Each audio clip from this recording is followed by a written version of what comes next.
Bonjour et bienvenue. L'exercice d'aujourd'hui est un petit peu...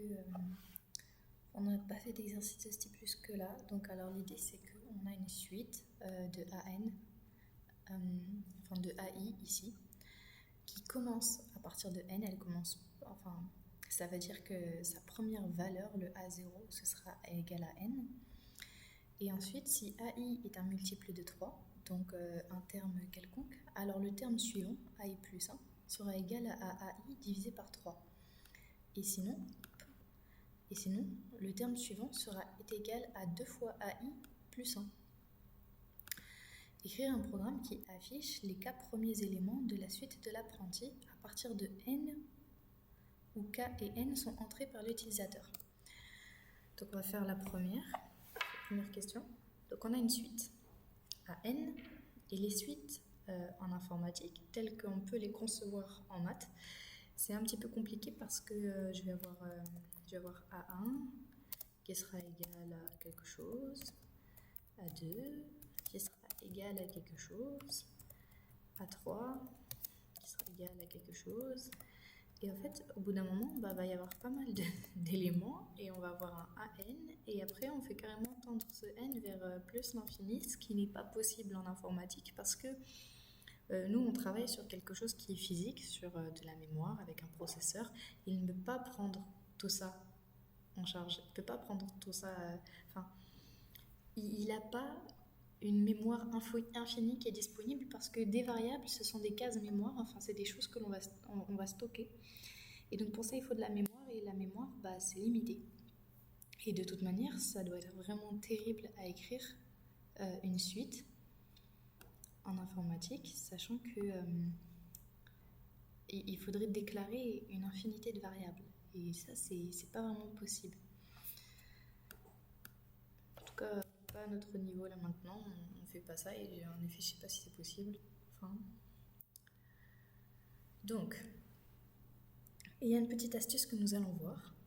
Et déjà, on va commencer par ce qu'on sait faire. Nous, ce qu'on voit et ce qu'on sait faire, c'est K et N sont entrés par l'utilisateur. Donc, on va dire K est égal à int input. Et là, on va dire entrer le nombre K. Et on va faire exactement pareil pour N. Et on va dire entrer le nombre N.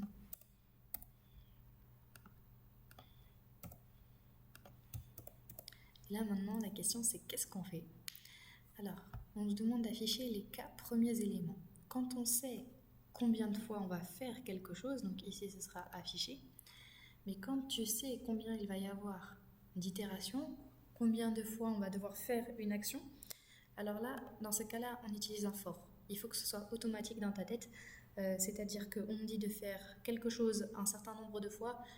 Je connais ce nombre, je sais quand est-ce que je vais m'arrêter, je sais exactement combien de fois il va falloir que j'exécute un même code. Et dans ces cas-là, il faut que ce soit automatique pour toi, une boucle for. Généralement, on utilisera plutôt la boucle while lorsqu'on ne sait pas quand est-ce qu'on s'arrête, on ne sait pas combien d'itérations on peut faire. Et on va rencontrer la boucle while dans cet exercice. Donc on va faire un for. Et là, on demande d'afficher k fois. Donc on va faire for i in range de k, tout simplement.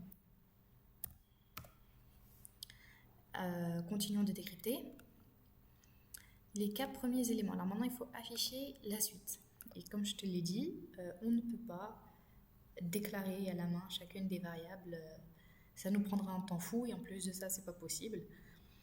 Et même si c'est possible, et du coup, on va voir qu'on a une manière qui est beaucoup plus simple de faire. En fait, l'idée, c'est quoi? C'est que une fois que AI est utilisé, et en fait, AI, on n'en a plus besoin. Donc, je vais faire une première version. C'est-à-dire qu'on va déclarer, par exemple, 2 variables. Donc, on va déclarer AI. Qu'on a dit A0, ce sera égal à N. Donc ici, il faut imaginer que notre I il est égal à 0, mais après, il deviendra tous les termes. Donc on a dit que AI est égal à N, et on va par exemple faire AI plus 1, on ne peut pas mettre de plus dans les variables, mais on va faire A2I est égal à pour imaginer que c'est le terme suivant. Mais en vérité, on va pas faire ça. Mais c'est juste pour te montrer un petit peu l'idée qui se cache derrière. Et après, je te montrerai un truc sympa qu'on peut faire. Et là, qu'est-ce qu'on nous dit? On nous dit que si AI est un multiple de 3, alors AI plus 1 sera égal à AI divisé par 3. Donc l'idée c'est quoi? C'est que j'ai deux termes, enfin ouais voilà c'est ça, j'ai deux termes. J'ai mon premier terme c'est AI et mon deuxième c'est AI plus 1 que je savais pas comment l'appeler, je l'ai appelé AII, désolé. Et là qu'est-ce qu'on va dire? On va dire à chaque fois, donc déjà on va afficher AI parce qu'on affiche le terme constant, donc print AI. Et après on nous dit quoi? On nous dit que AI plus 1. Et voilà, c'est ça. On dit si AI est un multiple de 3, ça veut dire quoi? Ça veut dire que le reste par la division euclidienne de 3 est égal à 0. Et nous, le reste par la division euclidienne dans les opérateurs arithmétiques en Python, bah, c'est le pourcentage. Le pourcentage, il te donnera, donc AI divisé par 3 te donne le reste de la division euclidienne de AI par 3. Donc autrement dit, s'il est égal à 0, on met 2 égales pour le test, un seul égal pour l'affectation. C'est-à-dire qu'ici, on donne une valeur et ici, on teste si ce qu'il y a à gauche est égal de ce qu'il y a à droite. Et ici, ce sera 0. Donc ici, ce qu'on a, c'est que AI sera un multiple de 3 si le reste de la division euclidienne est égal. Donc c'est pour ça le double égal à 0. On est en train d'effectuer un test avec un if. Alors, dans ces cas-là, qu'est-ce qui se passe? On a que AI plus 1 que nous on a appelé AII est égal à AI divisé par 3. Et sinon, et le sinon en Python c'est le else, qu'il faut bien faire attention à chaque nouveau bloc, c'est à remarquer, il y a une indentation. Et là-dedans on va mettre un if, et le if ça va aussi être un bloc, donc il y a indentation. Attention, le else il revient au même niveau que le if, ils vont ensemble. Else, on aura que AII est égal à 2 fois AI plus 1. Alors, bon, j'y arrive pas. Voilà. Bon, tout va bien. Qui est égal à 2 fois AI plus 1. Ok, et bah là, on est tout good. On a réussi la première question. Donc, on va ouvrir un terminal avec CTRL-J. On va lancer notre programme. On va voir ce que ça donne, sachant que c'est pas la meilleure des versions. Je vais te montrer laquelle juste après. Donc, on va dire qu'on veut afficher les 5 premiers nombres de la suite et qu'on va partir à 12, qui est un multiple de 3. On a un petit souci. Ah bah oui, le plus important à la fin, c'est que du coup, après, AI est égal à AII. Évidemment, parce qu'à chaque fois, c'est lui qu'on affiche. Donc, il faut imaginer qu'au tour suivant, oui, voilà, c'est ça. Au tour suivant, bah, AI devient AI plus 1. Enfin, je veux dire, on essaye d'afficher... En fait, voilà, ce que j'essaye de te faire perdre, c'est cette notion d'indice. On va pas penser plutôt en termes d'indice, on va plutôt penser en termes d'index. Comme ici, le i, c'est l'index de la boucle for. Il faut commencer, enfin en tout cas pour ce cas-là particulier, il faut se détacher de la notion d'indice en maths. Et je vais t'expliquer après en te montrant la vraie réponse. Donc on avait dit qu'on affichait les 5 premiers termes et qu'on partait à 12. Et on a eu 12 et après c'est 4. Et donc 4 n'est pas un multiple. Donc il va faire 2 fois 4 plus 1, ça fait 9. Après il fait 9, 9 c'est un multiple. Et ensuite il fait 3, 3 n'est pas un multiple. Si, pardon, 6 c'est 3, c'est un multiple. Et donc du coup il divise par 3, il obtient 1. Donc on est tout good sur notre suite de l'apprenti. Par contre, comme je te l'ai dit, il faut se détacher de cette notion d'indice. Et en fait, ouais, en effet, en informatique, on n'a pas besoin d'indice. Donc maintenant, je vais te donner la version corrigée. Donc en version corrigée, il n'y a pas de AI, il y a seulement A. En fait, tu prends la suite, comme si tu avais eu N, bah, dans ce cas-là, on aurait enlevé le N. Tu as juste le terme de la suite. En fait, comme nous, on fait seulement afficher, on n'a pas besoin de le garder en mémoire. On n'a pas besoin d'une variable qui va stocker cette valeur. Nous, en soi, on s'en fiche de ces valeurs, on veut juste les voir, on veut les afficher. On n'a pas besoin de les stocker. On verra plus tard des cas où il faut stocker. Et donc, l'idée, c'est quoi là? Donc, ici, ce ne sera pas print AI, ce sera print A.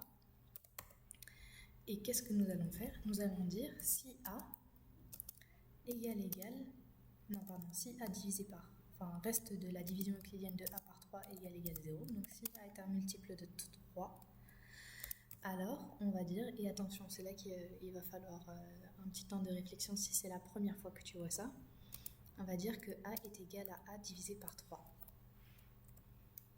Alors, qu'est-ce qui s'est passé ici?